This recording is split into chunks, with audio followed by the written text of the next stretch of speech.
બનાસકાંઠા જિલ્લાના સર્વે નાગરિકોને નમસ્કાર.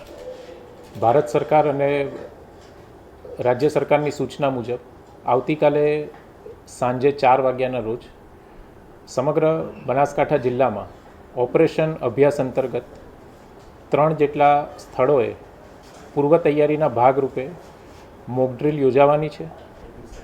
આ મોક ડ્રીલ આવતીકાલે સાંજે 4 વાગ્યાથી શરૂ થશે. આ ઉપરાંત ઓપરેશન અભ્યાસ અંતર્ગત પૂર્વ તૈયારીના ભાગરૂપે સમગ્ર જિલ્લામાં આવતીકાલે સાંજે 7:45થી 8:15 સુધી, એટલે કે 7:45થી 8:15 સુધી 30 મિનિટ સુધી બ્લેકઆઉટ માટેની અપીલ કરવામાં આવે છે. આ માટે બનાસકાંઠા જિલ્લા વહીવટીતંત્ર જિલ્લાના તમામ નાગરિકોને અપીલ કરે છે કે સમગ્ર બનાસકાંઠા જિલ્લામાં કોઈપણ જાતની જે લાઇટ છે એ લાઇટ ચાલુ રાખવામાં ન આવે. જિલ્લાની તમામ જે સરકારી ઇમારતો છે, સરકારી બિલ્ડિંગો છે, એમાં પણ રોડ ઉપરની જે લાઇટો છે, બ્રિજ ઉપરની લાઇટો છે, તે તમામ લાઇટો બંધ કરી દેવામાં આવશે.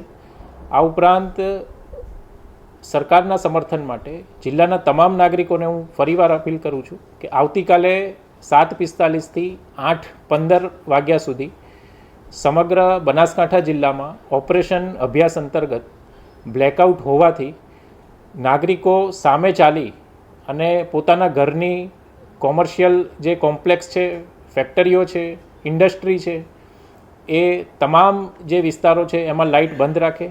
જિલ્લાના તમામ નાગરિકો, તમામ આગેવાનો, તમામ જે સંસ્થાઓ છે એ સંસ્થાઓને આ સમયગાળા દરમિયાન લાઇટ બંધ રાખવા માટે અને સમગ્ર જિલ્લામાં ઓપરેશન અભ્યાસ અંતર્ગત બ્લેકઆઉટની જે પરિસ્થિતિ છે એનું સંપૂર્ણ જે પાલન કરવા માટે અને આ મોક ડ્રીલમાં સરકારને સંપૂર્ણ સહયોગ આપવા માટે હું અપીલ કરું છું. ધન્યવાદ.